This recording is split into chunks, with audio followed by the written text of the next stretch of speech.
Bonjour à tous, merci de nous avoir rejoints ici aux Assises européennes de la transition énergétique. Je sais que vous êtes très nombreux à suivre déjà ces assises dans votre bureau, chez vous, à travers votre ordinateur. Vous êtes de nombreux inscrits à nous suivre pour cette plénière, en particulier le Green Deal, le pacte vert pour l'Europe. Est-ce une vraie opportunité ou une fausse promesse pour les territoires? Nous allons en débattre avec les invités de Bruno Rebel qui animera ce débat. Bruno Rebel de l'agence de conseil Transition, agence de conseil en stratégie de développement durable. Pendant ce débat, vous pourrez poser vos questions sous la fenêtre où nous apparaissons. Il y a une autre fenêtre sur votre écran qui vous permet de poser vos questions ou de nous faire part de votre témoignage. N'hésitez pas à l'utiliser. Nous en sélectionnerons quelques-unes. Elles sont nombreuses, sans doute.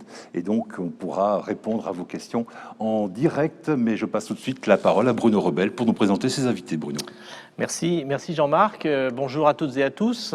Alors nous allons débattre effectivement d'argent. On va parler d'argent. On va parler de ce Green Deal et d'essayer de comprendre si c'est une vraie opportunité pour la transition énergétique territoriale ou si dans ces annonces qui nous sont faites, il n'y aurait pas aussi quelques fausses promesses, notamment pour les territoires. Pour échanger sur ce sujet, nous avons la chance d'avoir avec nous à l'écran, en visioconférence avec nous, donc Philippe Lamberts, qui est député européen écologiste de Belgique, qui est par ailleurs coprésident du groupe Les Verts Alliance écologique.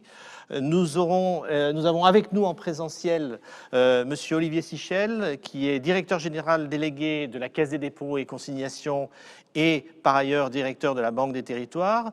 Nous avons également avec nous, toujours en distanciel, Ambroise Fayol, vice-président de la Banque européenne d'investissement. Et puis sur le plateau, Christian Depertuis, qui est professeur d'économie de l'Université Paris-Dauphine, fondateur de la chaire Économie du climat et par ailleurs auteur prolixe d'un certain nombre d'ouvrages sur les enjeux climatiques et l'économie. J'ai en tête le dernier ouvrage qu'il a commis, qui est très en lien avec le sujet, puisque c'est Covid et réchauffement climatique. Avant ça, il y avait eu le tic-tac de l'horloge climatique, qui sont des ouvrages de référence à la fois pédagogiques et extrêmement instructifs. Alors, on le sait, la transition énergétique est un investissement, c'est un investissement lourd, c'est un investissement, c'est pas un centre de coût, il faut bien le prendre comme cela, qui nécessite des moyens importants. Et ce Green Deal, ce pacte vert pour l'Europe, nous propose un plan d'action qui entend promouvoir l'utilisation efficace des ressources en passant à une économie propre, circulaire, responsable, restaurer la biodiversité, réduire les pollutions. Et il entend toucher tout un tas de secteurs. Et puis après, on a un certain nombre de déclinaisons, notamment au niveau européen et au niveau national. La question est de savoir pour nous aujourd'hui si d'une part cet outil, le Green Deal et les outils complémentaires qui vont avec sont la hauteur des enjeux que nous avons à traiter. Et puis, je dirais surtout pour le public auquel nous adressons aujourd'hui, de savoir si effectivement ces outils sont vraiment adaptés aux besoins des collectivités et vont effectivement permettre d'arriver dans les territoires pour accélérer cette transition.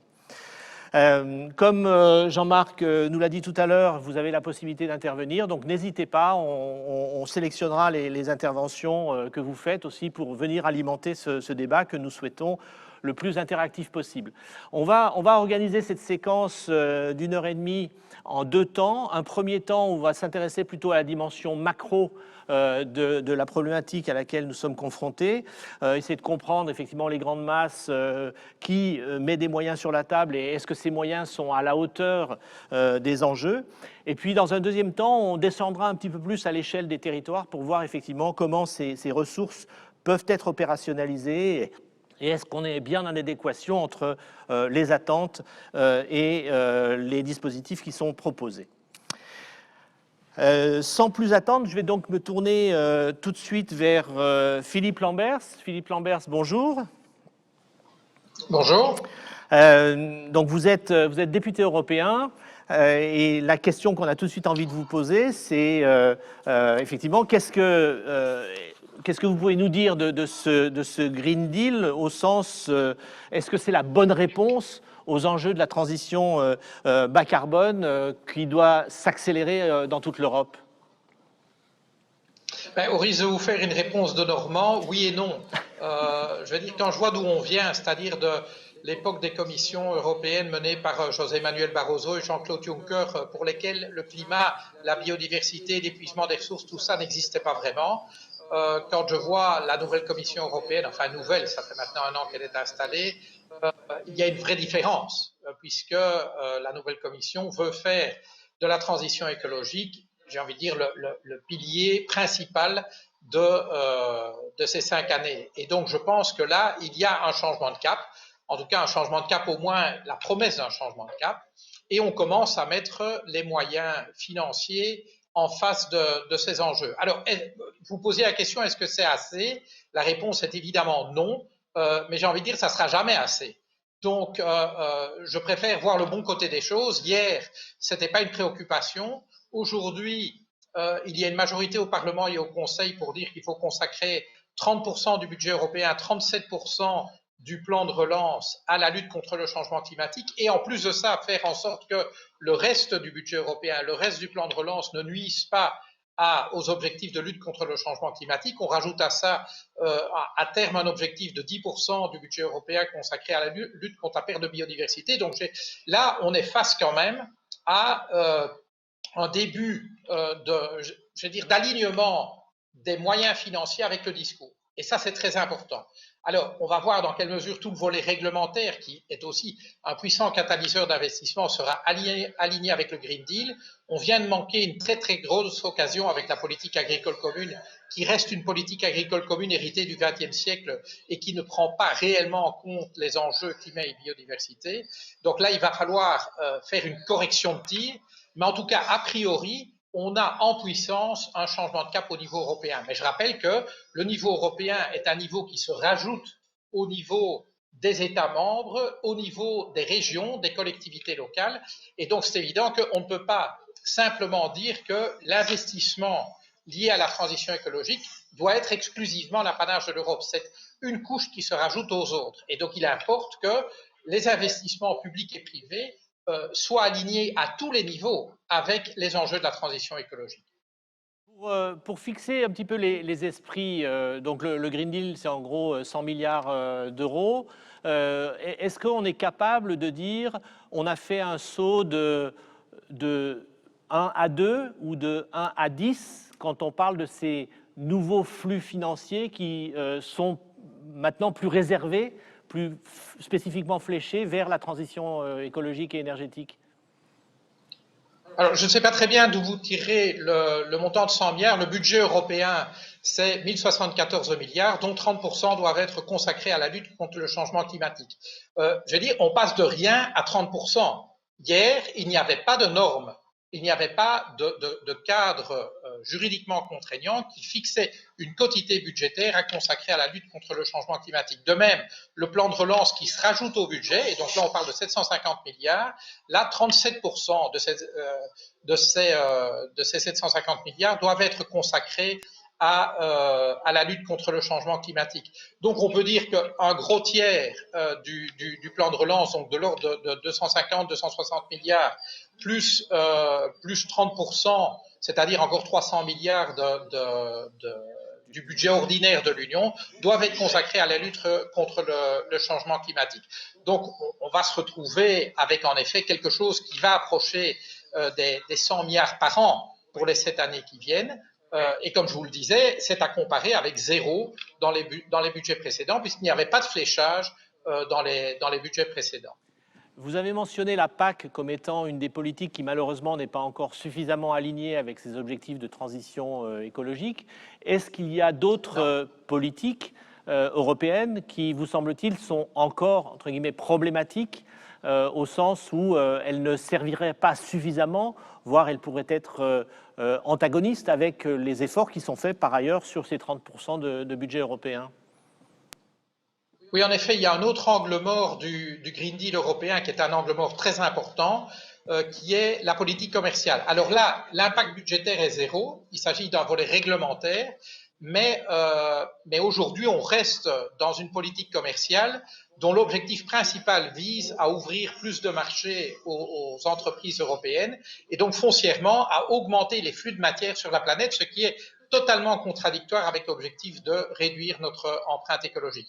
Donc là, il y a un travail très important de remise à plat de la politique commerciale de l'Union. Si on voit les traités de libre-échange qui sont sur la table, à commencer par celui avec les pays du cône sud de l'Amérique latine, le traité avec le Mercosur, ce traité est un héritage là aussi du XXe siècle et il est totalement antagoniste avec la transition écologique. Donc, en réalité, il ne faudrait pas signer ce traité en l'état, il faudrait soit le renégocier, soit l'abandonner. Je suis plus pour une renégociation, mais en tout cas, il n'est pas ratifiable. Et en fait, aujourd'hui, si on regarde un petit peu le paysage, le seul traité de libre-échange qui commence à être un peu aligné avec les objectifs de la transition écologique, c'est, figurez-vous, le traité qui vient d'être conclu avec le Royaume-Uni, dans lequel il est prévu non seulement des clauses de non-régression par rapport à l'état actuel de la législation, mais il est aussi prévu que si, par exemple, les législations européennes en matière environnementale divergent trop des législations britanniques, et ça peut être, la cause de la divergence peut être à la fois au Royaume-Uni, mais aussi dans l'Union européenne, si l'écart est trop important, eh bien, ça peut se traduire par des restrictions d'accès au marché. Autrement dit, on est ici en présence d'un traité de libre-échange où la dimension sociale et environnementale a un impact direct sur l'accès ou non au marché, l'accès ou non réciproque au marché des deux parties. Et donc là, ça pourrait être le prototype d'un accord de libre-échange comme il faudrait en conclure au XXIe siècle avec d'autres partenaires. Par ailleurs, il y a toute la question, et c'est de nouveau du volet réglementaire, la question des produits chimiques, des perturbateurs endocriniens qui ont un impact important à la fois sur la santé, mais aussi sur la biodiversité. Là aussi, beaucoup de choses sont en promesse dans le programme de travail de la Commission. Il va falloir concrétiser tout ça et je m'attends à une résistance colossale avec un grand K de, par exemple, l'industrie chimique. Je pense que les stakeholders habituels, l'industrie aéronautique, l'industrie chimique, l'industrie automobile, vont poursuivre en tout cas leurs efforts de lobbying pour éviter que le Green Deal ne change trop le paysage dans lequel ils sont habitués à jouer. Donc, vous nous avez expliqué qu'effectivement, on a pour la première fois, et c'est tout à fait enthousiasmant, une masse de crédits importants qui sont réservés à cette transition. Vous avez cependant mentionné quelques difficultés.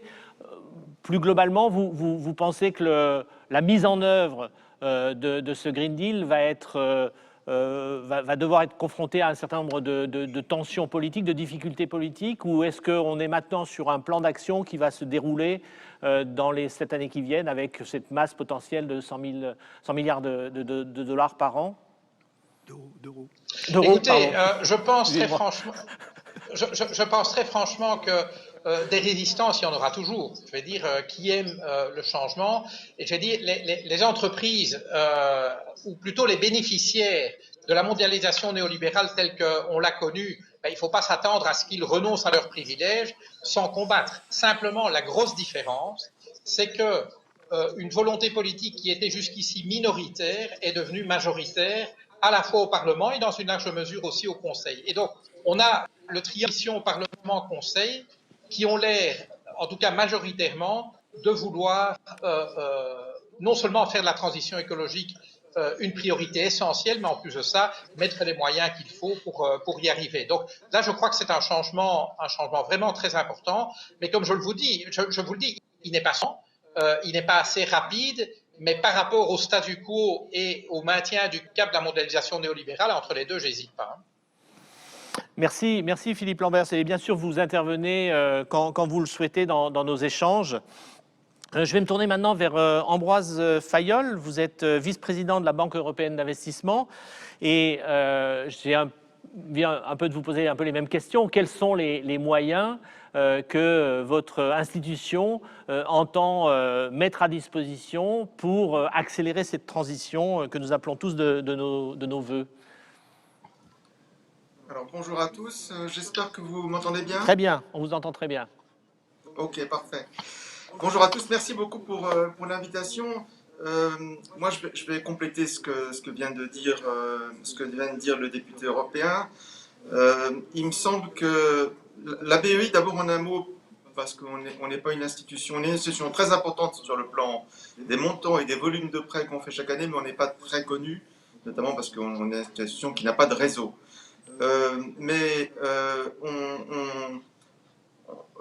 On est l'institution financière de l'Union européenne. Nos actionnaires sont les États membres, les 27 États membres, et on finance des priorités politiques de l'Union européenne. Et donc, on a chaque année à peu près 60 milliards d'euros de prêts qu'on finance, et pour financer, en gros, des priorités dans le domaine de l'innovation, des PME, des infrastructures et de la lutte contre le changement climatique. Et en fait, en 2020, on a pris 2 décisions extrêmement importantes qui vont complètement dans le sens de ce qui vient d'être dit, pour essayer de faire passer un cap supplémentaire en matière de transformation de la BEI en Banque européenne du climat. La première décision qui a été prise par notre conseil d'administration, donc par les États membres, et ce que je trouve très important, c'est que ça a été pris à l'unanimité, c'est-à-dire qu'il y a un consensus là-dessus. C'est une décision d'ici 2025 de passer de 25% de notre action en faveur du changement climatique à 50% du volume de nos prêts. Et donc, ça veut dire que si on prête à peu près chaque année 60 milliards d'euros, on est à peu près à 15 milliards d'euros de financement pour des projets climat. On va passer donc à 30 milliards. Donc c'est un changement, c'est un saut quantitatif extrêmement important.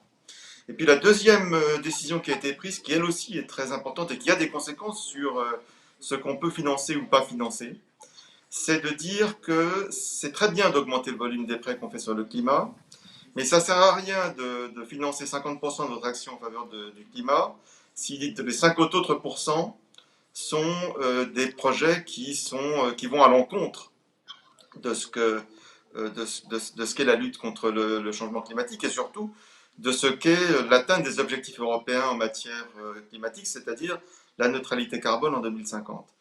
Et donc, on a décidé que depuis le 1er janvier de cette année, tous les projets qu'on fait, ceux qui sont climat et ceux qui ne sont pas climat, par exemple, on va bien sûr continuer à financer de la recherche sur les vaccins, par exemple, ou des projets en matière de formation ou de santé ou d'éducation. Eh bien, tous ces projets-là devront être alignés sur les objectifs des accords de Paris et donc être en ligne, même s'ils n'ont pas de composante climatique, avec l'objectif européen qui est celui qui est fixé par quelque chose qui est représenté par un mot qui est horrible mais qui a une vraie signification, qui s'appelle la taxonomie, et qui est en fait un exercice qui a été conçu au niveau européen pour définir ce qui pouvait être financé comme étant vert ou pas. Et cet objectif-là, il est pour nous extrêmement important. Il y a donc des actions qu'on ne fera plus. Pour vous donner un exemple, on a décidé de ne plus financer d'extension d'aéroports, qui était une des actions qu'on pouvait faire jusqu'à maintenant. On ne le fera plus. On continuera en revanche à financer des routes, mais sur la base d'une évaluation économique et on y reviendra peut-être dans la discussion, qui inclut un prix du carbone pour vérifier la rentabilité économique, sociale et environnementale des projets, qui va être revu très fortement à la hausse.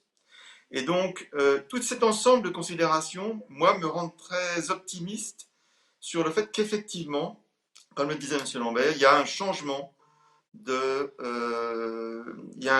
d'échelle, il y a un changement qui correspond aussi à un changement non seulement dans l'ensemble des pays européens, et nous on l'a vu dans la discussion avec notre conseil d'administration, un changement de l'opinion publique et un changement des décideurs.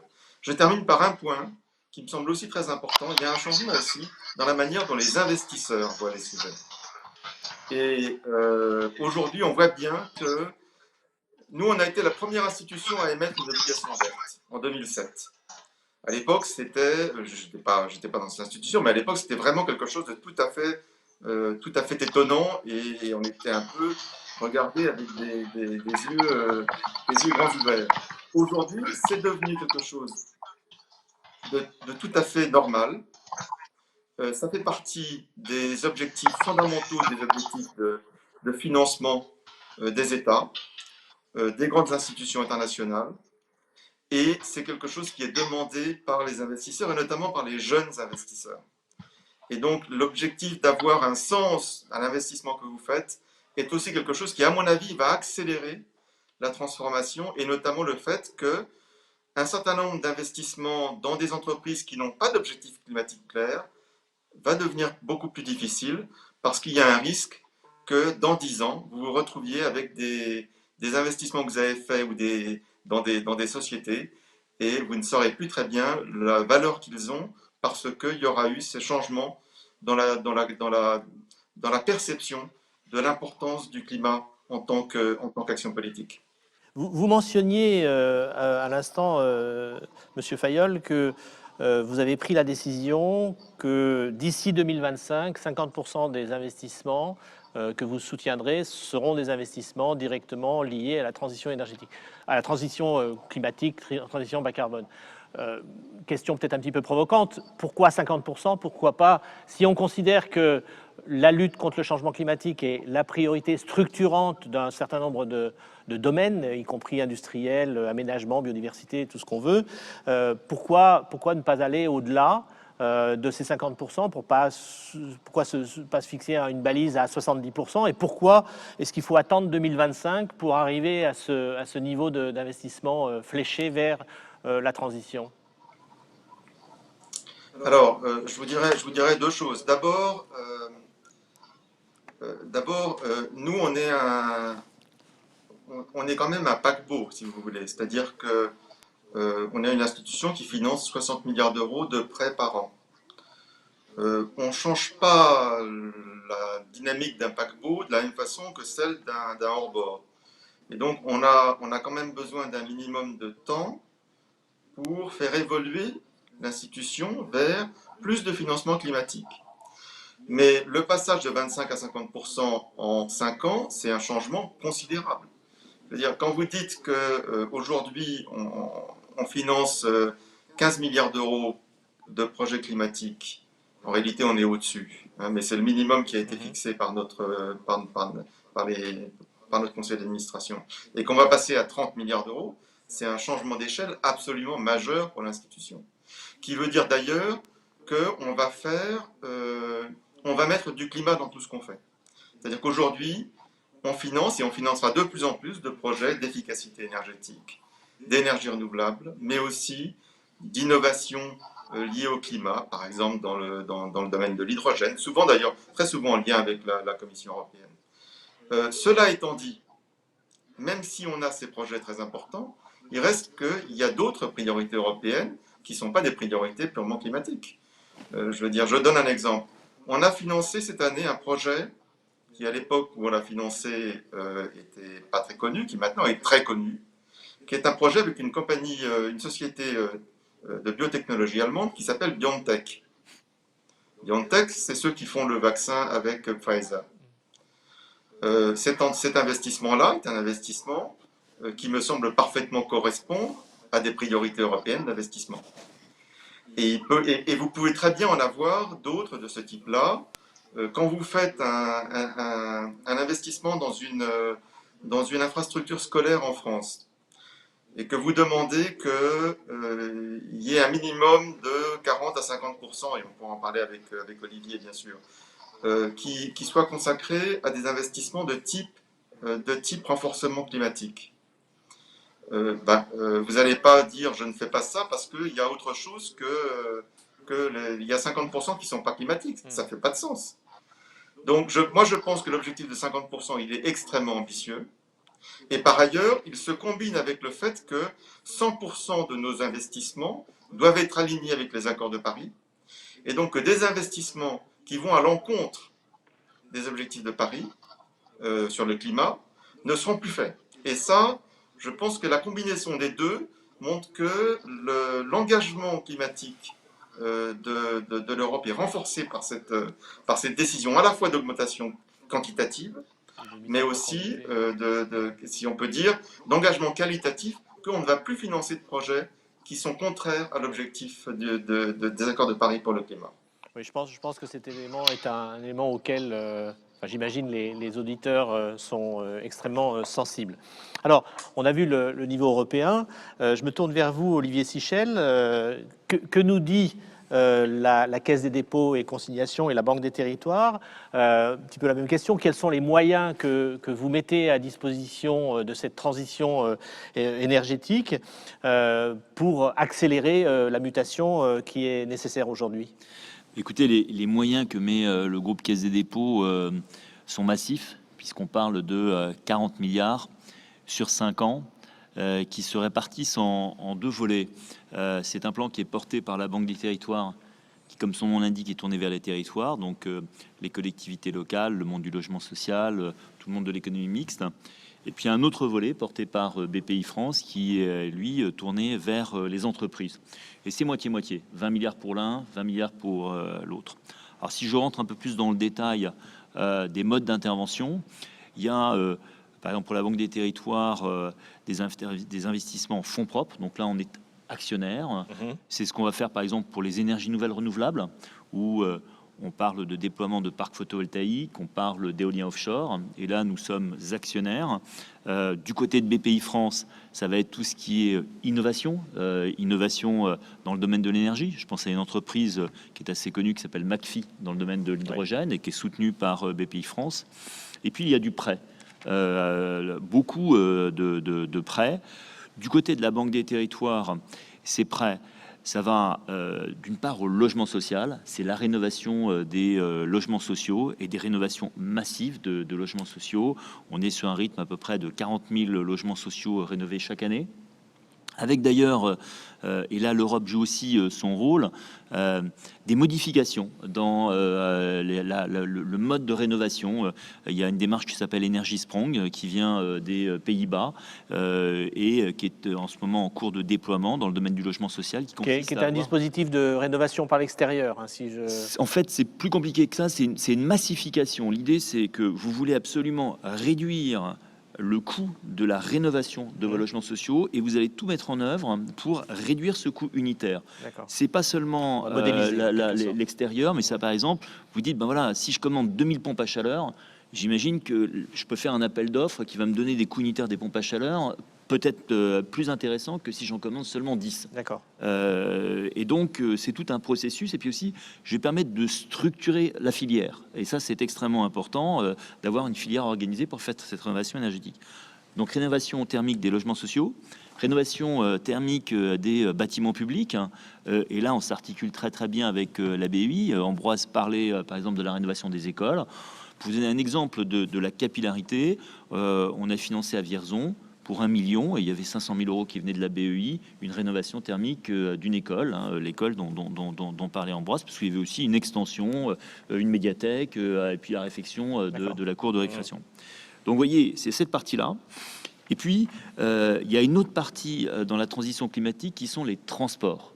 Et je ne sais pas si vous avez vu, en ce moment, en France, les véhicules électriques se portent bien, se déploient. Encore faut-il qu'il y ait des bornes pour les recharger. Bon. Donc, on parle d'infrastructures de recharge de véhicules électriques. Et ça, c'est le rôle vraiment séculaire de la Banque des territoires et de la Caisse des dépôts, c'est de faire des réseaux. Il y a un siècle, il y a 2 siècles, c'était les réseaux de chemin de fer. Et là, il va falloir faire des nouveaux réseaux. Et donc, nous avons pris l'engagement de financer 50 000 bornes de recharge électrique. Parce que c'est bien beau que les Français s'équipent de véhicules électriques, encore faut-il pour qu'ils les rechargent. Oui. Donc, vous voyez, un engagement très, très massif, avec un volet tourné vers les collectivités locales et un autre volet tourné vers les entreprises. Et 20 milliards d'euros pour la transition des territoires, ça vous semble suffisant sur cette période de 5 ans, puisque vous nous avez donné des enveloppes qui sont échelonnées sur 5 ans. Sur 5 ans, alors comment est-ce qu'on a fait... Vous allez peut-être me faire la même réponse que Philippe Lambert tout à l'heure. Non, c'est pas assez, mais c'est déjà pas mal. Non, je ne ferai pas la même réponse parce que notre démarche a été un peu différente. La démarche a été en fait bottom-up, c'est-à-dire qu'elle a consisté à avoir avec nous notre réseau qui sont les directions régionales de la Banque des territoires. Donc on a un réseau très capillaire avec près de 1000 personnes, de voir quels étaient les besoins, quels allaient être les besoins en financement et ce qu'on allait pouvoir faire en termes de projet. Ce qui est très important, Bruno, c'est de rappeler que nous, je ne veux pas dire que nos ressources sont illimitées, mais vous savez que les ressources de la Caisse des dépôts, c'est le livret A et le livret de développement durable. Ouais. Or, dans cette période de Covid, les Français ont épargné massivement. Donc on a énormément de ressources. Donc c'est pas l'argent qui manque. Ouais. La difficulté, c'est la capacité à monter les projets, parce que après, vous butez tout simplement sur des contraintes physiques. On peut doubler la rénovation des logements sociaux. Encore faut-il que vous ayez les artisans pour mener les chantiers, que vous ayez les architectes pour faire les chantiers, que vous ayez une capacité physique. On a les projets déjà, qu'on ait les projets formulés. Projets, ouais. Tout à fait. Peut-être une question un petit peu à tous les trois. On a vu les décisions qui étaient prises au niveau de l'Union européenne, on a vu les orientations qui étaient prises par la Banque européenne d'investissement. Vous venez de nous présenter ce que faisait la Caisse des dépôts. Est-ce que vous avez l'impression que la connexion, la coopération, l'articulation entre les différents dispositifs européens et nationaux fonctionne bien? Je vous pose peut-être la question Oui. à vous, Monsieur Sichel. Alors, honnêtement, elle fonctionne très bien, puisque nous, on est ce qui s'appelle Implementing Partner de la BEI. C'est-à-dire qu'on travaille très étroitement avec Ambroise et ses équipes. Et la répartition des rôles est assez simple. J'ai envie de dire, permettez-moi la trivialité. Pour mettre en œuvre pratiquement. L'un est un grossiste et l'autre est un détaillant. C'est-à-dire que moi, je m'appuie sur les ressources, les ressources de la BEI qui sont massives. Ambroise a rappelé, 60 milliards pour faire des produits financiers très très attractifs. Mais comme l'a dit Ambroise, il n'a pas le réseau. Et nous, on a un réseau. Actuellement, je suis à Dunkerque, je suis avec le directeur régional et les équipes terrain qui, elles, sont en contact. On était ce matin avec le maire de Calais, avant-hier avec le maire de Boulogne-sur-Mer. Donc on sait quels sont ces projets. On a la capacité de faire arriver les produits dans les territoires. D'accord. Monsieur Lamberts, de votre vision politique, est-ce que vous avez l'impression que cette articulation entre les différents dispositifs fonctionne bien? Je pense qu'il y a toujours moyen d'améliorer. Pour faire écho à ce que M. Fayolle disait, je pense que la BEI est un outil extraordinaire, mais qui est encore trop méconnu. Dans un certain nombre d'États membres, en particulier là où n'existe pas une banque de développement du type du groupe de la Caisse des dépôts au BPI France, mais souvent le relais entre l'État membre, par exemple des administrations locales ou territoriales des États membres, et la BEI ne se fait pas suffisamment. Donc je pense qu'il y a un vrai travail à faire pour rendre mieux connues les possibilités qu'offre non seulement le budget européen, ça c'est le boulot des États membres, mais aussi de cet outil qu'est la BEI. Je rappelle que la BEI est la plus importante banque de développement au monde, donc c'est quand même pas rien. Et comme M. Fayolle l'a dit, elle est en train de faire une réorientation vraiment profonde, et je dirais plus ambitieuse encore même que ce que nous avons mis dans le budget européen. Et donc, c'est vraiment pas à sous-estimer. Et donc, je voudrais encourager en tout cas tous les responsables budgétaires d'administration territoriale à se rapprocher de la BEI, parce qu'il y a là des possibilités qui, me semble-t-il, pourraient être encore mieux utilisées. Merci, Monsieur Lamberts. Monsieur Fayolle, un mot peut-être sur cette coordination Écoutez, d'abord, je remercie beaucoup Monsieur Lambert pour ce qu'il vient de dire, parce que c'est effectivement très important pour nous d'entendre. Alors, on le voit aussi comme un appel à être plus performant.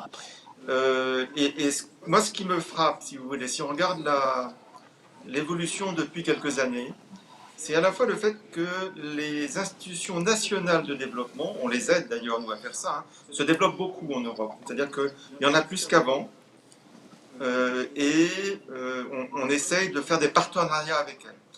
Et puis la deuxième chose, c'est que moi, quand j'ai rejoint la BEI, c'était en 2015, à un moment où on mettait en place un autre outil pour répondre à une autre problématique de la crise précédente, qui était l'outil qui s'appelle le plan Juncker pour favoriser l'investissement risqué.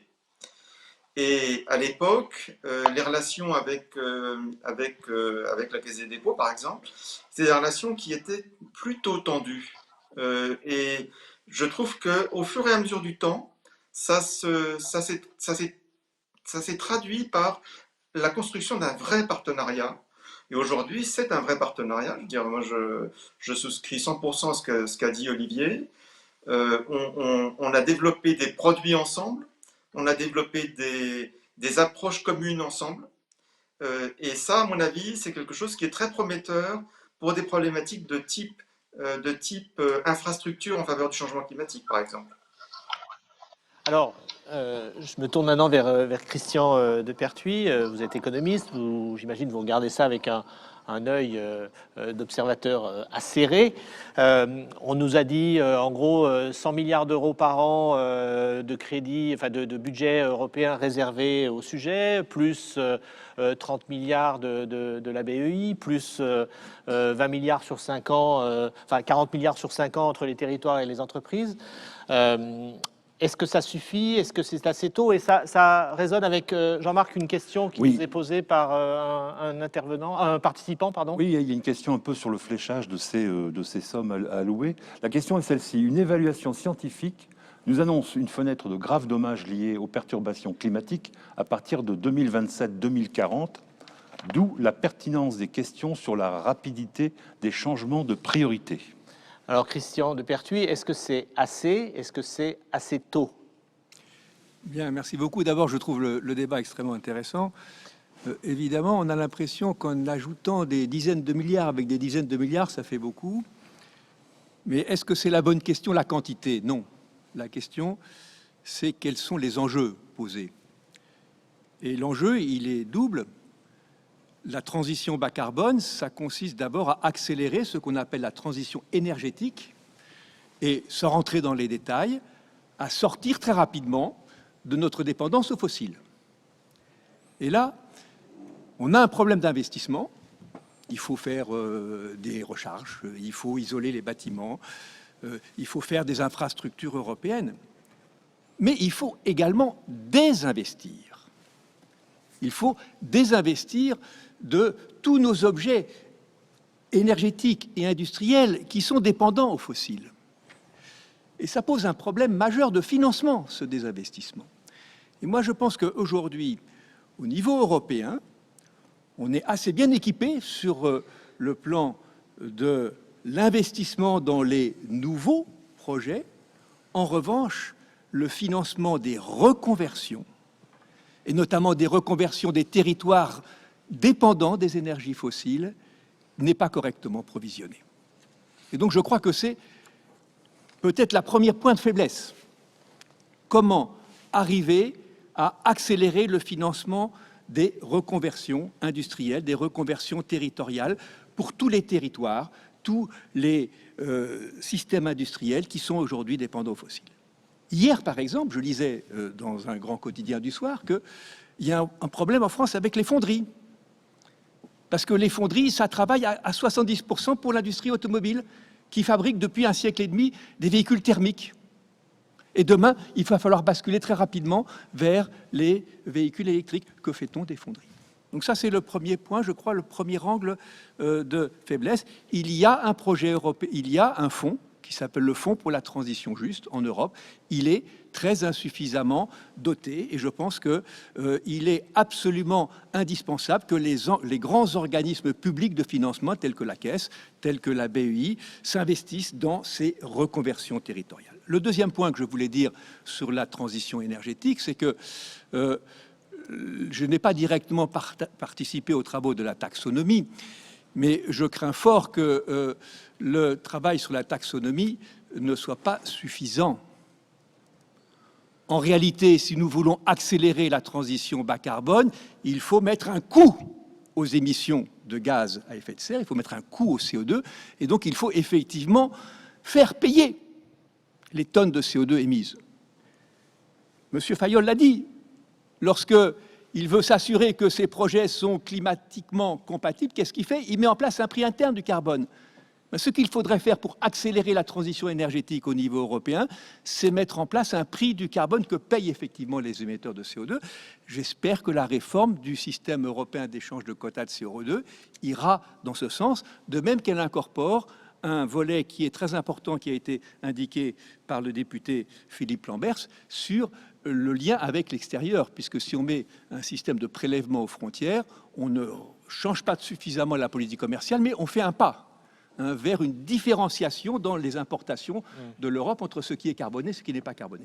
J'ai un dernier point, si tu m'y autorises, sur le deuxième grand volet de la transformation écologique, auquel a fait également allusion Philippe Lamberts, qui est le volet que j'appelle carbone vivant, le lien entre le climat, l'agriculture, la forêt, l'océan, la biodiversité. Et là, contrairement à ce qui se passe sur le système énergétique, je pense que ce qu'on commence à appeler les solutions basées sur la nature, les projets qui permettront de reconvertir une agriculture qui a été très fortement marquée par des systèmes industriels, sont encore très rares.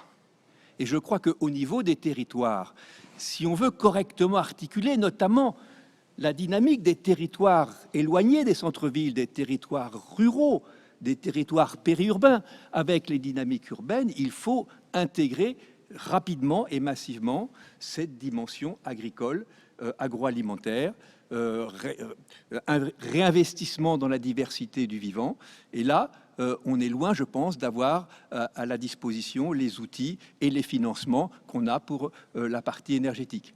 Car il y a un point qui a été dit qui me semble très important par Olivier Sichel, c'est que l'argent ne manque pas.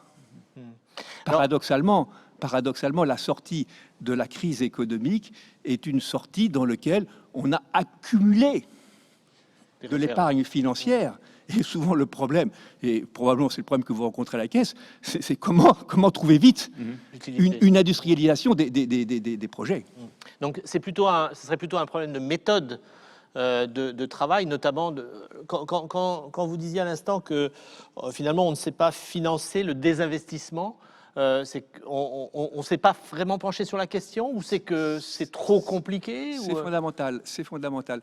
C'est beaucoup plus facile, et là je parle sous le contrôle du député Lamberts, c'est beaucoup plus facile pour un politique de financer des nouveaux projets, du neuf. Mais reconvertir, c'est beaucoup plus compliqué. C'est beaucoup plus facile de faire un bâtiment bas carbone à énergie positive quand il est neuf que de refaire la réhabilitation de nos lycées, et je n'ose pas dire de nos universités, puisque moi je travaille depuis 20 ans dans une université où dès qu'on est au mois d'octobre, je suis obligé d'ouvrir la fenêtre parce qu'il fait trop chaud, si vous voulez. C'est ça la réalité des choses.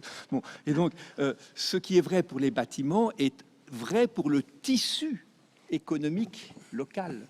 Et je crois que on a des exemples incroyables en Europe du coût des reconversions. Songez en France, la reconversion des charbonnages, la reconversion des sidérurgies. C'est ça aussi l'accélération de la transition énergétique. C'est accélérer les restructurations.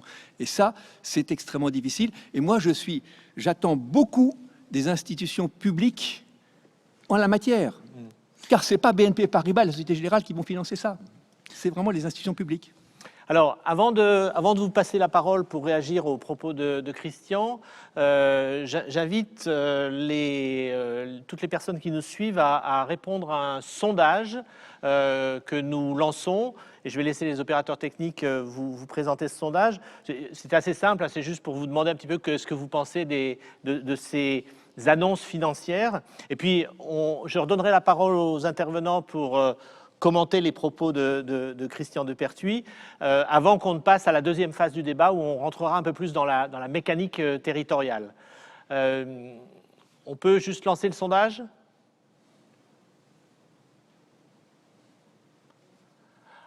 Une des questions qui va se poser à vous, messieurs, qui nous est posée par un des participants, c'est de savoir effectivement si on peut croire vraiment, s'il est vraiment possible de découpler croissance du PIB et empreinte environnementale et notamment empreinte carbone. Alors, allons-y sur le sondage.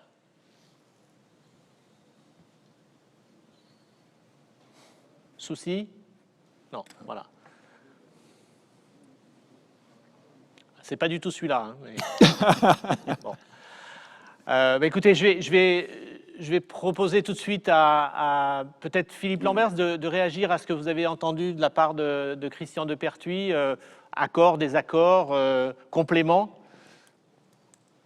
Non, je suis très largement d'accord, y compris sur la difficulté de reconvertir. Ça, on ne part pas d'une feuille blanche. Je veux dire, les sociétés humaines et cette planète existent et préexistent, et on doit transformer du réel plutôt que de simplement faire du neuf. Et c'est plus compliqué Mais je pense que nous avons les ressources. Il y avait dans les années 70 ce slogan que la France n'avait pas de pétrole mais des idées. Je pense que ce slogan reste tout à fait d'actualité. L'Union européenne n'a pas beaucoup de ressources naturelles. Par contre, elle a des ressources humaines considérables. Et donc, je pense qu'on est un continent particulièrement bien placé pour inventer les solutions de la transition. Mais je voudrais relever un point qui est très délicat, qui est celui du prix du carbone.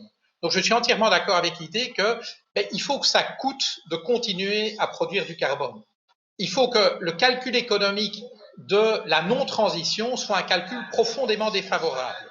Le gros problème qu'on a, c'est que dès l'instant où on met un prix élevé sur le carbone, et il faut ce prix élevé pour décourager les émissions de CO2, ça se traduit, si vous voulez, par une forme de TVA brune. Autrement dit, c'est une forme de taxe à la pollution qui inéluctablement se retrouve dans le prix des produits et des services. Et je pense que ce n'est pas en France que je dois rappeler que si la transition n'est pas juste, ce qu'on risque d'avoir, et de manière tout à fait compréhensible, c'est une insurrection populaire du type de celle qu'on a connue avec les Gilets jaunes, parce que si le prix des produits et services de base se renchérit considérablement pour des raisons d'orientation, de réorientation de l'économie, et que je vais dire que les classes les plus défavorisées ou les plus fragilisées se retrouvent à payer la part du lion de ce surcoût, alors le problème, c'est qu'on va à l'explosion sociale. Et donc, il est très difficile de découpler le débat sur le prix du carbone du débat général sur la fiscalité. Je pense qu'il est impossible de rendre la transition écologique acceptable, y compris avec un coût du carbone à 100, 200 ou 300 euros la tonne, sans repenser fondamentalement la fiscalité à la fois des revenus et du capital. Et ça, c'est un débat que la plupart des politiques continuent aujourd'hui de contourner. Autrement dit, les systèmes fiscaux restent très largement des tabous, et quand on parle d'y toucher, c'est pour alléger la pression fiscale, y compris sur les contribuables qui en réalité se trouvent déjà aujourd'hui à ne pas payer grand-chose. Je veux dire, les grandes entreprises transnationales qui sont capables de jouer de la concurrence fiscale entre les États membres, de même que les grands détenteurs de capitaux individuels, les riches, si vous voulez qu'on les appelle comme ça, peuvent jouer de la concurrence fiscale entre les États, ce qui fait qu'ils parviennent à tirer leur épingle du jeu. Et donc, l'enjeu fiscal est indissociable de l'enjeu du prix du carbone si on veut que la transition écologique soit juste. Merci.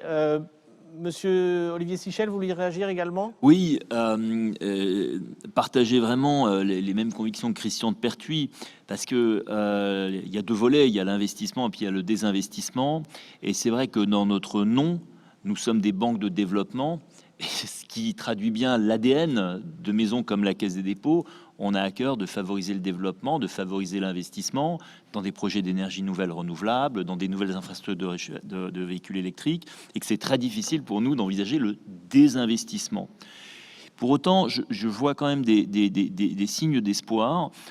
Du côté de BPI France, il y a de plus en plus quand même de projets d'accompagnement des entreprises dans leur conversion énergétique. Comme il y a 5-6 ans, c'était le sujet plutôt de leur conversion au digital et que BPI accompagne les entreprises pour passer à la mutation digitale. Là, aujourd'hui, c'est à la mutation énergétique. Et de notre côté, je vais vous dire, je trouve que les nouveaux maires que je commence à rencontrer après les élections municipales sont beaucoup plus dans un mode de fonctionnement. Je vais essayer de rénover l'ancien et de le mettre aux normes que de créer une nouvelle école. Et que c'est des questions du passé. Oui, le nouvel équipement, la nouvelle patinoire, la nouvelle piscine, la nouvelle école, le nouveau collège. Eh bien, je trouve qu'on a des maires maintenant qui ont pris en compte le changement climatique et qui sont plus à se dire, est-ce que quand même, avec ce que j'ai, je ne peux pas faire une rénovation énergétique, une rénovation thermique, parce qu'il y a la contrainte de l'artificialisation. Si on veut faire une nouvelle école, ça veut dire une artificialisation sur quelle je le prends. Et il y a d'autres préoccupations qui sont pas liées au désinvestissement, mais qui vont être, voilà, j'ai un terrain, mais il est pollué. Est-ce que vous pouvez m'aider à faire de la dépollution? Monsieur Fayolle, au niveau de la BEI, est-ce que c'est un sujet que vous abordez? Est-ce que c'est une préoccupation que vous avez de voir quels outils pourraient être adaptés au financement du désinvestissement, enfin à l'accompagnement du désinvestissement? Alors, c'est fondamental. Et en réalité, le professeur de Pertuis a abordé un sujet que j'aurais dû aborder, parce que c'est un élément fondamental de notre politique. Comme le disait le député Lambert, il faut que notre transition soit juste. Et nous, on le voit non seulement à l'intérieur des pays, et je crois que la référence que M. Lambert a prise est juste dans des pays comme la France, mais nous, on le voit aussi au sein de l'Europe. On a décidé, fin 2019, une nouvelle politique énergétique dans laquelle on a décidé qu'on arrêterait de financer des projets gaziers, des projets fossiles. On ne finance plus depuis très longtemps les projets charbon. Mais ça, si vous voulez, c'est plus facile à faire dans des pays comme la France que dans des pays qui sont encore très dépendants du gaz pour leur transition. Et donc, ça ne marche que si vous les accompagnez vraiment. Et pareil sur la politique sur le changement climatique qu'on a décidé cette année. Ça ne marche que s'il y a des mécanismes de transition qui montrent que les pays, par exemple, les pays qui sont en Europe centrale et orientale, vont effectivement être très accompagnés, et financièrement et au niveau du Conseil, pour mieux les accompagner à mettre en place des politiques énergétiques ambitieuses, et ils en ont. Mais ça veut dire aussi plus de moyens consacrés, financiers et humains, pour mettre en place ces projets. Donc ça, c'est le premier point qui me semble vraiment, vraiment très important, et parce que c'est fondamental si on veut réussir la transition énergétique. On a vraiment besoin que tout le monde sente qu'effectivement c'est quelque chose qui est bien. Et puis au-delà de l'aspect purement impact que ça a sur le climat. Et puis la deuxième chose que je voulais dire, c'est que moi je suis convaincu que la transition énergétique pour l'Europe, c'est quelque chose qui est bon pour la compétitivité de l'Europe, parce qu'il y a tout un aspect lié à l'innovation. Et par exemple, si on arrive à ce qu'on soit beaucoup plus présent sur les prochaines générations de batteries ou sur l'hydrogène qu'on ne l'a été dans le passé, et bien ça, c'est des choses qui vont avoir un impact sur l'économie européenne. Mais aussi, moi, je pense que ça a un impact positif sur l'emploi. Et là encore, c'est une question d'accompagnement aussi. C'est-à-dire que quand on fait de la rénovation énergétique ou de l'efficacité énergétique, qu'on finance le remplacement de fenêtres ou de toitures, ou etc., le renforcement énergétique, et ça a un impact lourd en matière d'emploi important, et c'est souvent de l'emploi local. Et puis dernière chose, comme banque publique, nous on pense effectivement, les territoires, dit, et on va y revenir, qu'il faut qu'on concentre nos actions sur les financements que d'autres ne peuvent pas faire. C'est-à-dire essayer d'avoir une additionnalité de ce qu'on finance. Voilà, je m'arrête là. Merci Monsieur Fayol. Alors, Jean-Marc, on a les résultats du sondage qui a finalement été mis en ligne. La question qui était, on demandait aux participants de nous dire un petit peu ce qu'ils pensaient des annonces qui étaient faites. Et je vous laisse commenter, mais grosso modo, il y a encore un petit déficit de lisibilité, de légitimité, de crédibilité pour ces annonces. En tout cas, la majorité de ceux qui ont répondu pensent qu'il s'agit de beaucoup d'annonces, mais sans vraiment. Mais aurons-nous vraiment accès à ces moyens pour 35,5% de ceux qui ont répondu. Ensuite vient la catégorie de ceux qui pensent qu'il s'agit de l'argent pour réaliser des projets, mais pas de moyens concevoir ces projets. Pour les concevoir. Si on peut faire remonter un petit peu le diagramme, on verra le pourcentage de gens qui se sont exprimés sur ce point. Vient ensuite des moyens qui ne changent rien, à l'inadéquation des politiques structurelles pour 19,5%, des propositions qui ne sont pas à la hauteur des enjeux pour 10,3%, et puis enfin des moyens budgétaires que nous attendions depuis longtemps, donc au moins des heureux, pour 8,5%. Donc il y a visiblement à la fois une reconnaissance du fait qu'il y a des moyens supplémentaires, mais quand même une vraie interrogation sur la capacité, en tout cas des collectivités territoriales, à avoir accès à ces à ces moyens. Et je voudrais qu'on oriente la deuxième partie de ce débat un petit peu plus sur justement cette adéquation entre les dispositifs proposés et puis les besoins des collectivités locales. Peut-être en commençant par vous, Christian de Pertuis, vous avez fait une analyse des mécanismes macroéconomiques. Selon vous, quelle est la place des collectivités territoriales dans l'accélération de cette transition ? Écoutez, c'est assez simple, hein. Sur le plan climatique, vous avez à peu près la moitié des émissions qui viennent des grosses installations industrielles et de la façon dont on produit l'électricité. Et puis la moitié, ça dépend de la façon dont on utilise son logement, du moyen de transport qu'on va utiliser pour aller à son travail, de la façon dont on va s'alimenter, de l'origine de son alimentation. Et pour moi, tout ce deuxième volet, qui concerne directement le mode d'habitat, le mode de transport, le mode de travail, le mode d'alimentation du citoyen, est directement rattaché aux collectivités territoriales, et plus particulièrement à deux types de collectivités territoriales dont je ne suis pas un spécialiste. Il me semble qu'il y a quand même deux catégories très importantes. Il y a d'abord les villes. On voit bien que les villes jouent et joueront un rôle croissant dans les politiques climatiques. Et la première des choses qui me semble importante, c'est que c'est l'urbanisme. On voit bien que lorsqu'on se projette dans le futur, le type d'urbanisme, le type de choix qu'on fait va avoir un impact très important sur les émissions de gaz à effet de serre. Olivier Séchel nous l'a dit à propos de la rénovation des bâtiments. Hein. Quand vous n'avez plus de place parce que vous avez un urbanisme qui concentre, vous commencez plus à rénover les vieilles universités plutôt que d'aller construire des nouveaux centres universitaires dans les grandes périphéries. Ce qui ne plaît pas en plus en général aux profs. Hein. Bon. Mais moi, je ne suis pas touché, personnellement. Ça, c'est le premier volet. Bon. Et puis, il y a un deuxième volet qui est aussi spatial, aussi territorial. C'est les régions. Alors, en France, c'est les régions. Et ce point me paraît très important.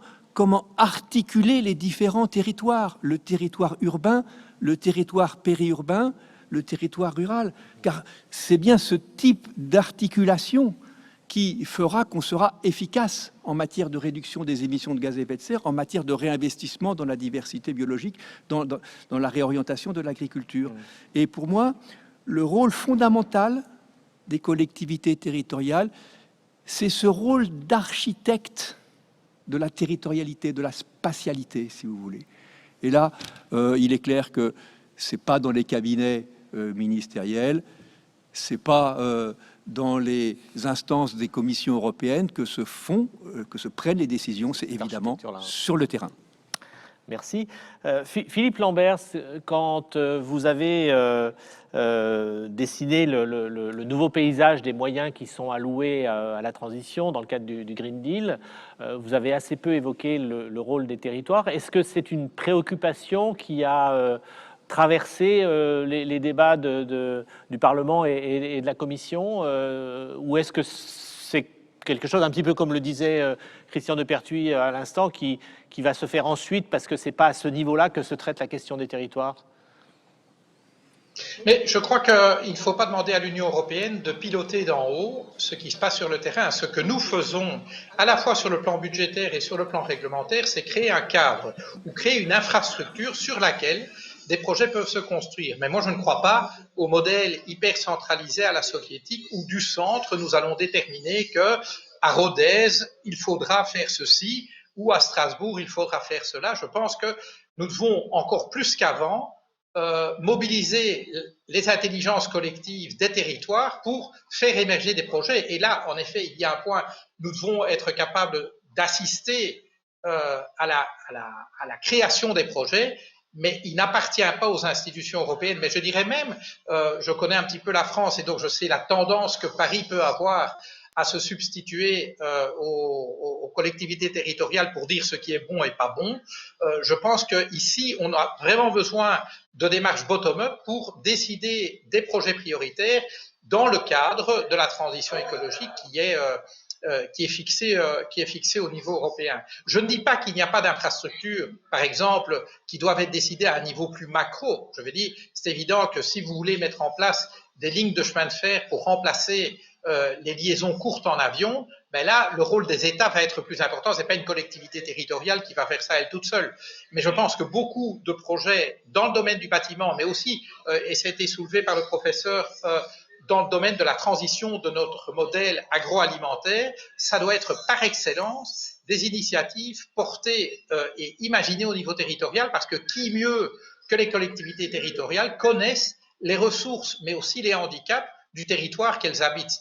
Et donc, je pense qu'il n'appartient pas au centre, qu'il soit à Paris ou à Bruxelles, de déterminer à leur place ce qui est bon ou ce qui n'est pas bon. Je pense que ce que nous devons, c'est accompagner, c'est inciter, c'est donner une direction, mais après ça, en effet, la mise en œuvre doit être démultipliée au niveau des instances territoriales. Maintenant, il y a un enjeu qui reste difficile, c'est l'accessibilité des fonds européens ou de la BEI, qui est une instance européenne, pour des collectivités territoriales de petite taille. Et donc là, je pense que des instances comme les régions en France ou comme l'État central peuvent avoir un rôle important dans l'accompagnement des collectivités pour obtenir des financements européens.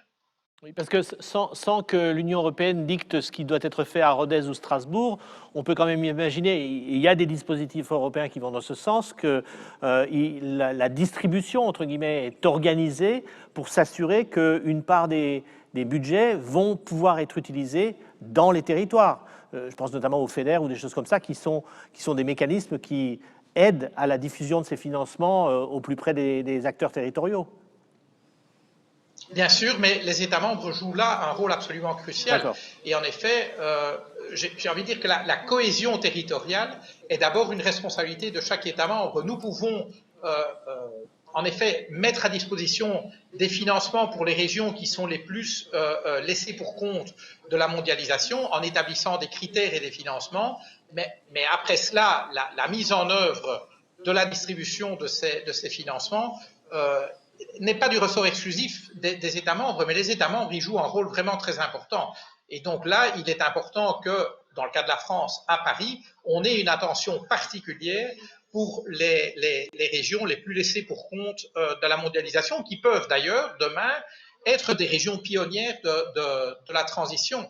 Et là, j'ai envie de dire que se joint un objectif économique, un objectif environnemental, mais aussi un objectif politique, puisqu'on le sait, c'est dans les régions qui sont les plus laissées pour compte de la mondialisation que se développe aussi la plus grande méfiance à l'égard de nos démocraties et les plus grandes menaces à l'égard de nos démocraties. Merci, Monsieur Lamberts. Alors, Olivier Sichel, ça a été mentionné à l'instant par Philippe Lamberts. On sait que notamment ces budgets européens et les crédits de la BEI ne sont pas toujours facilement accessibles pour les petites collectivités. Dans le panel des visiteurs habituels des Assises européennes de la transition énergétique, il y a des grandes métropoles, mais aussi beaucoup de territoires plus périurbains ou ruraux, collectivités de toute taille. Qu'est-ce qu'on peut leur dire aujourd'hui sur les chances qu'elles pourraient avoir d'accéder à ces financements? Écoutez, elles ont les mêmes chances que les autres. Moi, je voudrais, juste dans le souci de préservation de la démocratie qu'évoquait le député Lamberts, quand même dire dans le sondage, quand on dit c'est des annonces, mais est-ce que ce sera vraiment mis en œuvre? Vous avez entendu, Ambroise Fayol dit l'an dernier, il a prêté 60 milliards. Moi, cette année, j'ai investi 600 millions dans les énergies nouvelles renouvelables et on a renouvelé 40 000 logements. Donc, on a toujours l'impression que quand on annonce des choses, il y a une espèce de scepticisme ambiant qui dit « Oh, c'est des effets d'annonce, tout ça, ça se fait pas ». Et personne ne nous demande, mais nous, on rend des comptes chaque année. Et on fait les choses. Les montants sont là. Ça révèle peut-être justement une difficulté de communication ou de présentation de ces faits. Oui, mais il y a un effet et c'est pour ça que je pense qu'à un moment, il faut dire les choses. Oui, oui, on les annonce, mais regardez ce qu'on a déjà fait et les annonces, elles seront tenues. Pourquoi? Parce que on est des institutions qui rendons des comptes à des mandants, on est un monde public et donc bah oui, je vous dis, cette année, il y a eu 40 000 logements sociaux qui ont été refaits grâce au financement de la Banque des Territoires. Il y a eu 600 millions dans les énergies nouvelles renouvelables. Il y a des projets qui se font, on peut donner des noms. Et pour les petites collectivités, j'ai sous les yeux l'école Yves Le Gall à Lannédern, construite en 1876, subvention de 334 000 euros, besoin d'emprunt de 150 000 euros sur 30 ans. Et la consommation est passée de 500 kW par an à 40. Donc vous voyez, il y a des choses qui se font. Alors évidemment, après, il y a un biais en disant, oui, mais il y a beaucoup plus d'argent sur les grandes métropoles que sur les petites communes comme Landerneau. Oui, mais il y a aussi moins d'habitants. Donc n'essayons pas de caricaturer en disant, oh là là, les toutes petites communes n'ont pas beaucoup de moyens. Évidemment, il se trouve que la petite commune qui a 30 habitants a moins de moyens que Paris et Lyon, mais il y a moins d'habitants aussi. Oui, mais c'est pas que. Je pense que enfin, dans ce qui est dit et dans ce qu'on entend des territoires, ça n'est pas que à proportion des habitants moins de moyens, parce qu'à proportion des habitants, c'est peut-être à peu près équivalent, mais surtout aussi qu'il y a moins de facilité d'ingénierie, il y a moins de capacité de montage de projet, il y a des services qui sont moins étoffés, et pour cause, et ce qui pose un vrai problème de formulation de projets pour faire remonter ces projets dans les lignes de financement que vous pouvez débloquer. Donc, Ouais, mais là la aussi- question, c'est là aussi, est-ce que vous êtes enfin, j'imagine que vous êtes conscient de cette difficulté-là, et est-ce que vous proposez des dispositifs qui peuvent permettre justement aux collectivités de dépasser cette contrainte-là? Mais les collectivités, elles ne nous ont pas attendu, elles n'ont pas attendu la Banque des territoires pour se restructurer. Il y a un truc qui s'appelle la coopération intercommunale. Là, j'étais avec le maire de Dunkerque, qui est aussi président de la communauté urbaine de Dunkerque, dans lequel il y a 40 autres collectivités locales. Et les élus sont suffisamment intelligents pour se dire, dans ma petite commune, j'ai certainement moins de moyens que le maire de Dunkerque. Eh ben, si on s'allie ensemble, on a la possibilité d'avoir de l'ingénierie. Et ça, c'est pas quelque chose qui vient de Paris, c'est pas quelque chose de poussé par Olivier Sichel, patron de la Caisse des dépôts, c'est les élus tout seuls qui décident de créer des syndicats pour mutualiser leurs investissements dans les énergies nouvelles, qui décident de mutualiser les compétences pour mener en place des programmes. Et donc cette idée que la France, c'est 36 000 communes avec des grandes métropoles qui ont les moyens et puis 35 550 qui n'ont pas les moyens, c'est faux. Il faut se balader sur le terrain, il faut rencontrer les élus et voir qu'il y a des intercommunalités, il y a des EPCI, il y a des projets mis en commun qui sont là justement pour pallier le manque de ressources. Oui, Je voulais juste rajouter un élément Christian de sur le volet énergétique qui est quand même très fondamental. C'est que les nouveaux modes de production d'énergie, notamment d'énergie renouvelable, par leur nature beaucoup plus décentralisée, peuvent se prêter beaucoup plus facilement à des projets qui mettent en place des dynamiques territoriales que des gros instruments de production énergétique et électrique d'hier. Hein. Et donc ça, c'est très important dans l'équation. Hein.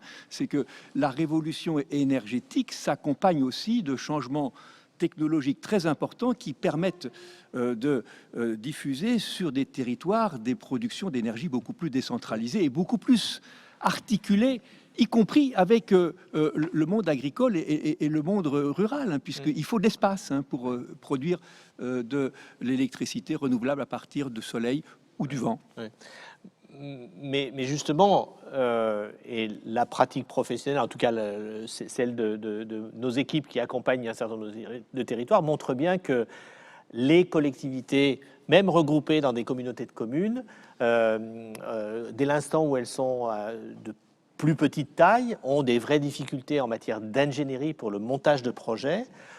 Et que souvent, ce qui leur est répondu, c'est il nous faudrait des projets plus gros parce qu'à ce moment-là, on peut mobiliser la machine. Alors, je voudrais me tourner vers Ambroise Fayolle, puisque Philippe Lamberts a mentionné cette difficulté-là. Est-ce que la BEI met en place des dispositifs qui permettent ou qui permettront d'assurer l'accès facile, fluide de toutes les collectivités au crédit que vous mettez à disposition? Alors, je dirais oui, mais pas tout seul. C'est-à-dire que je vais vous prendre 3 exemples de ce qu'on a financé récemment en France. Aussi pour montrer, comme le disait Olivier, je pense que c'est bien de montrer qu'il y a des initiatives, qu'il y a des projets, que les choses avancent. Hein. Je veux dire, c'est pas forcément linéaire, c'est pas forcément facile.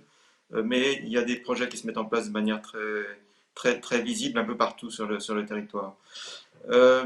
Premier exemple, nous, on a financé un projet formidable qui s'appelle, sur la base d'un projet à Metz, qui est un bus à haut niveau de service, donc un bus qui a sa propre ligne, donc qui est beaucoup plus rapide, qui sont des bus en général électriques.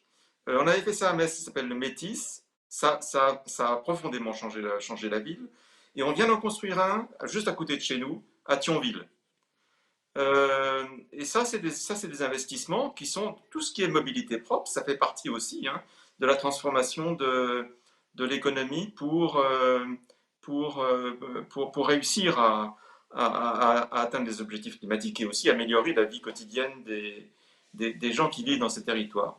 Et puis, deuxième exemple que je voulais donner, un projet qu'on a financé aussi avec la Caisse des dépôts, qui s'appelle Maison et Cité, justement dans le bassin minier du Pas-de-Calais, la rénovation thermique des corons, des habitations dans lesquelles donc les mineurs habitaient, qui sont des installations classées, donc la rénovation ne peut pas se faire par l'extérieur des habitations, et donc ça a été assez compliqué, mais au total, c'est des projets qui permettent effectivement l'amélioration de la vie quotidienne des citoyens. Et c'est bien aussi ça, nous, qu'on essaye de vivre. Et si je peux me permettre une petite anecdote, quand on a fait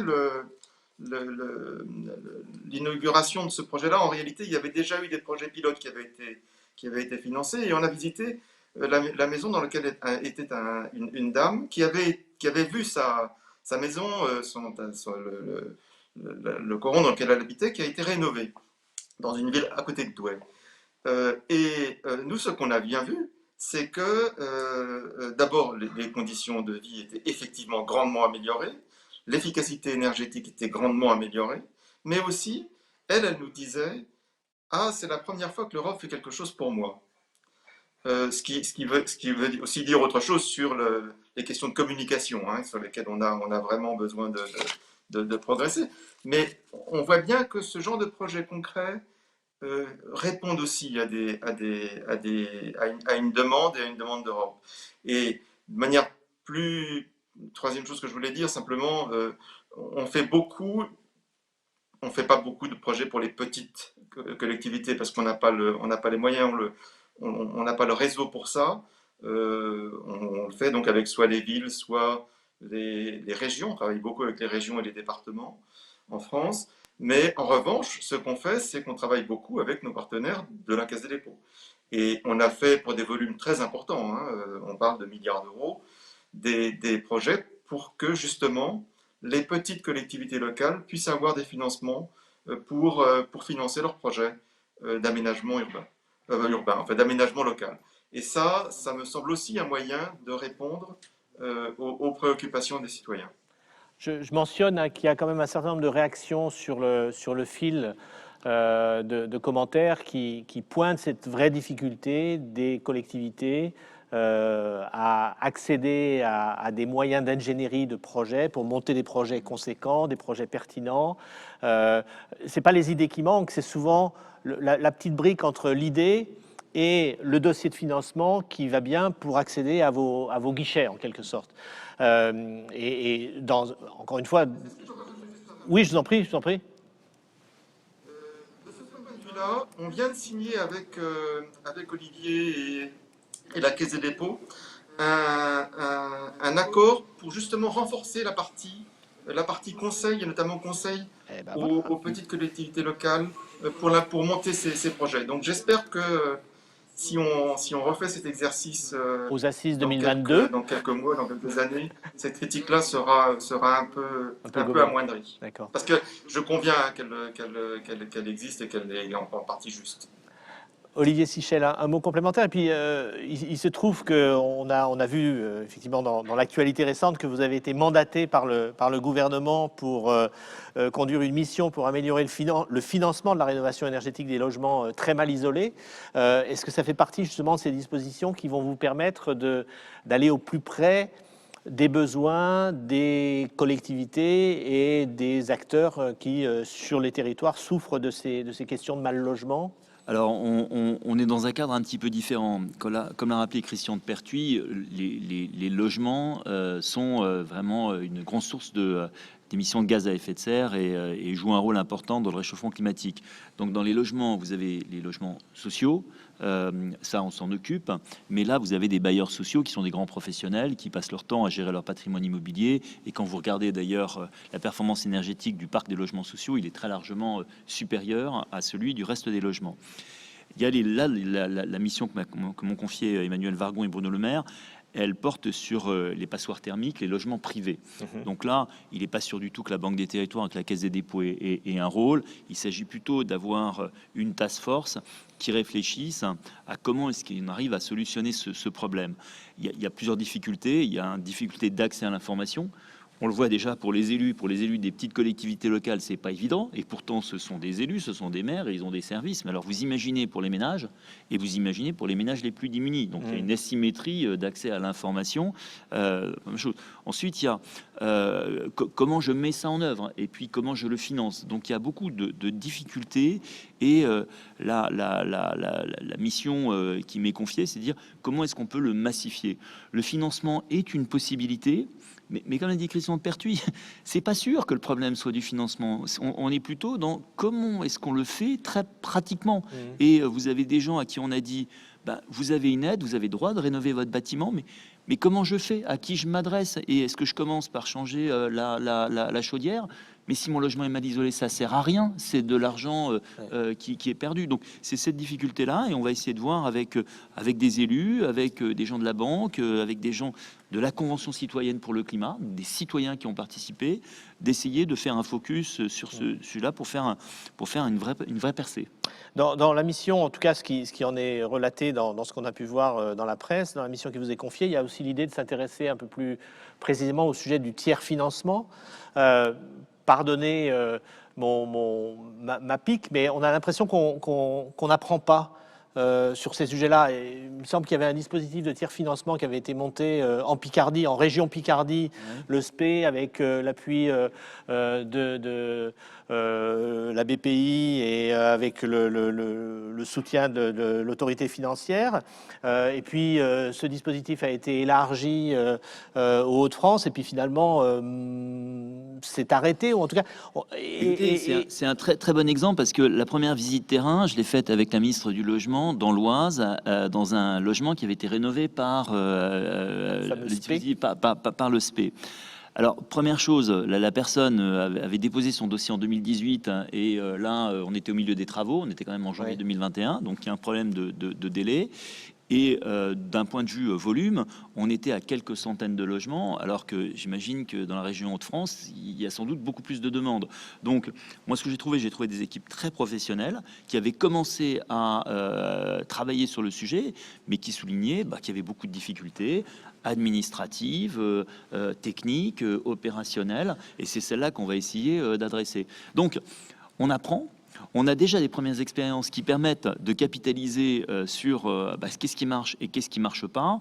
Moi, ce que j'ai retenu, c'est que Monsieur Lebrun, qui était la personne, disait « J'ai adoré le SPE parce qu'ils se sont occupés de tout. Ils se sont occupés du diagnostic de performance énergétique, ils se sont occupés de toutes les aides, ils se sont occupés des relations avec les artisans et des difficultés qu'il y a dans les travaux.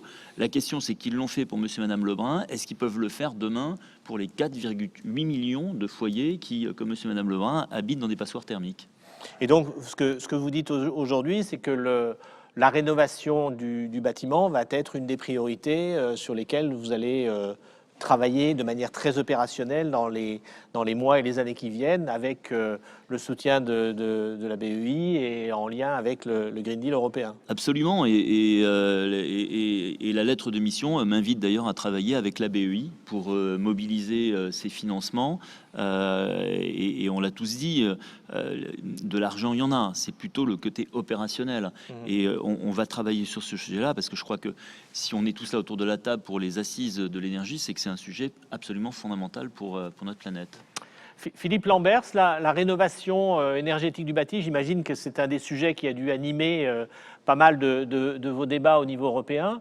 Comment est-ce que l'Union européenne peut accélérer ces actions de rénovation dont on sait qu'elles sont essentielles, comme l'a rappelé Christian de Pertuis tout à l'heure, pour arriver à un équilibre bas carbone le plus rapidement possible?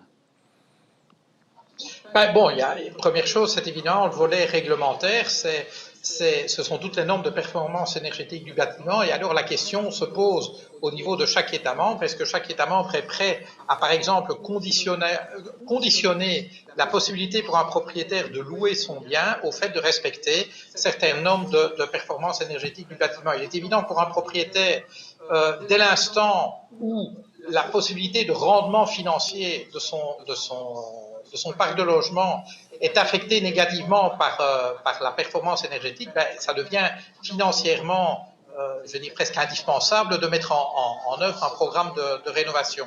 Et donc, dans cette perspective-là, le niveau européen fixe les normes, mais après ça, la déclinaison de comment les normes deviennent des conditions de location de patrimoine bâti, ça c'est évidemment pour les États membres. Mais comme on le disait aussi, c'est tout le volet financement. Et là, j'ai envie de dire, comme on le dit en anglais, money is not an issue. Pour le moment, en tout cas, on ne peut pas dire que la présence de financement est un obstacle ou l'absence de financement est un obstacle.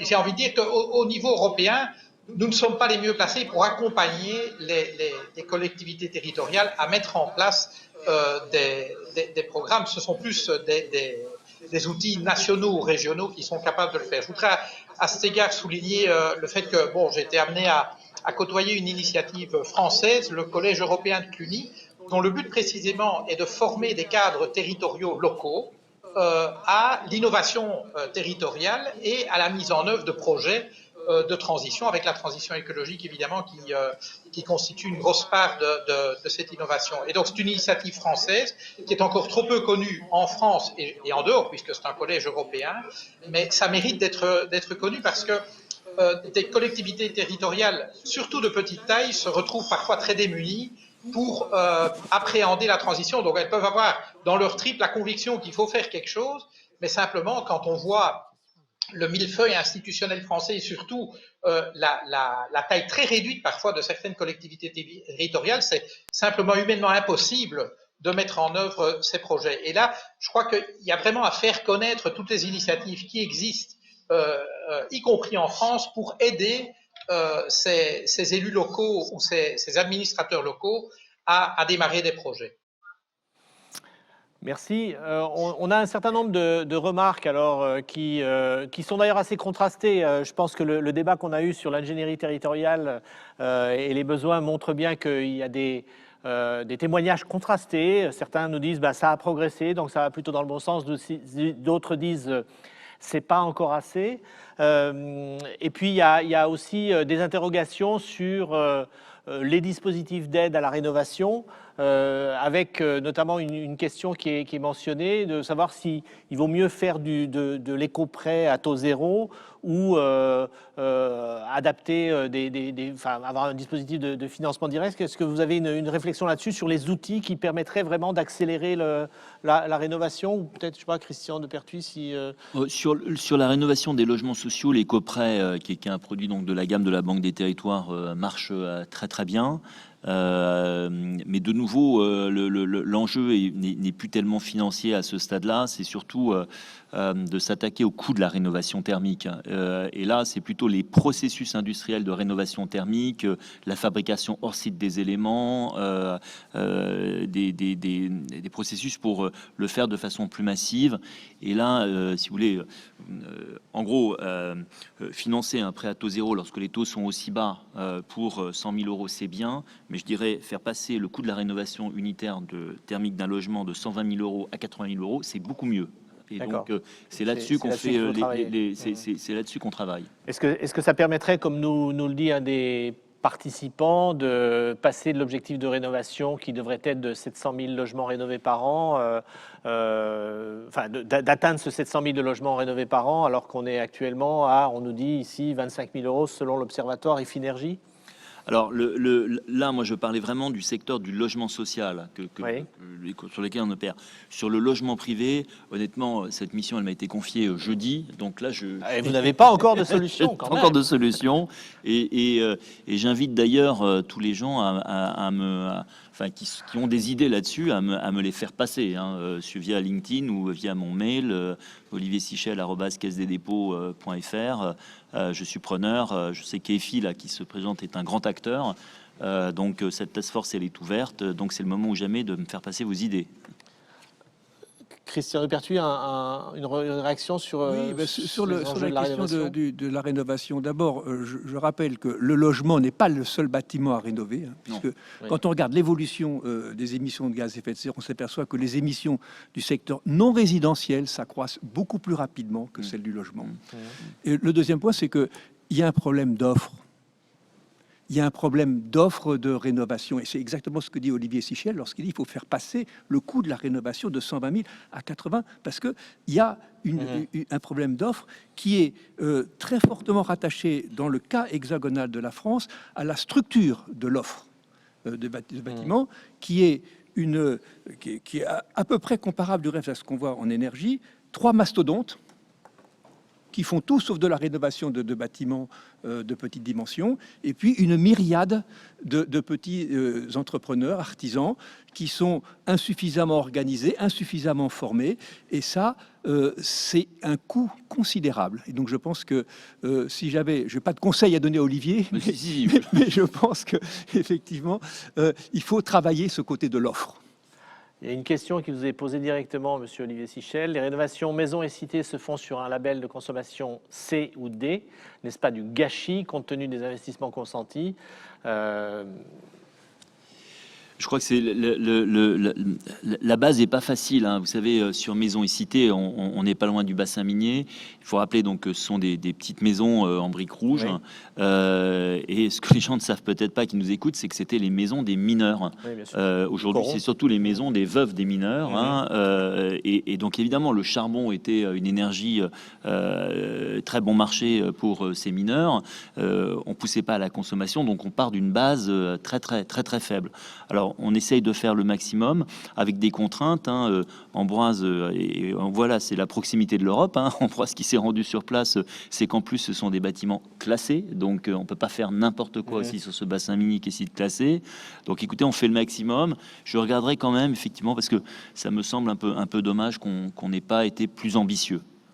Alors, on s'achemine vers la fin de notre débat. Il y aurait encore plein de sujets sur lesquels échanger. Je voudrais qu'on prenne les 4 minutes qui nous restent pour faire un dernier tour. Peut-être en commençant par vous, Ambroise Fayolle, sur quel est le message clé que vous voulez faire passer aux collectivités. Vous avez 45 secondes pour vraiment les encourager à venir vers vous et trouver du financement.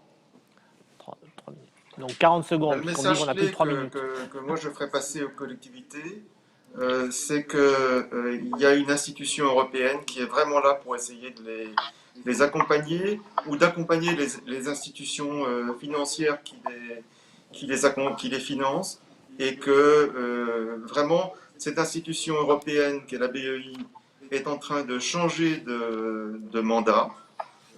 Pour devenir effectivement beaucoup plus impliqués dans les dimensions climatiques. Et donc, nous sommes vraiment à la disposition des collectivités territoriales pour accroître notre collaboration avec elles. Merci. Olivier Sichel. Écoutez, un message, moi, sur banquedesterritoires.fr. Tous les élus ont les coordonnées de leurs directeurs régionaux, peuvent les saisir personnellement en proximité. C'est des gens qui sont dans les territoires pour les accompagner dans leurs projets concernant la transition énergétique. Et c'est y compris le canal par lequel ils peuvent remonter aussi Absolument. À la BEI. Absolument. Christian Depertuis, un petit mot de conclusion sur votre regard sur ce qui vient d'être dit avant de demander à Philippe Lambert. Justement, sur ce qu'a dit Monsieur Lambert à propos de la taxe carbone et de la tarification carbone, en rappelant que les instruments qui permettent de bien allouer les ressources vers le bas carbone, ça passe effectivement par de la réforme fiscale. Et donc, mon vœu le plus cher, c'est que après toutes les bonnes intentions qui sont aujourd'hui en Europe, et notamment le passage d'un objectif de réduction de moins 40 à moins 55% en 2030, on mette en place les bons outils qui associeraient une bonne réforme fiscale redistributive et donc faire une transition juste, ciblée vers les transformations des territoires les plus vulnérables. Eh bien, Philippe Lambert, ça vous donne une piste de conclusion tout à fait évidente à traiter en 40 secondes. Votre prochain chantier, c'est la réforme de la fiscalité au niveau européen pour justement mettre Alors là, l'économie dans le je bon rappelle sens. que la fiscalité- C'est un des points qui nous est évoqué aussi Alors là, par pas mal malheureusement, la de participants. fiscalité est du ressort des États membres et donc nous pouvons guider, mais nous ne pouvons pas imposer. Mais je voudrais juste faire écho au scepticisme ou au désappointement de certains participants qui disent ne pas vraiment y croire. C'est vrai que pendant des années, on nous a abreuvé de discours un peu lénifiants sur la transition écologique et que oui, c'était important, mais bon, finalement, c'était important, mais pour plus tard. J'ai envie de dire que c'est en train de changer. Et donc, c'est vraiment le moment.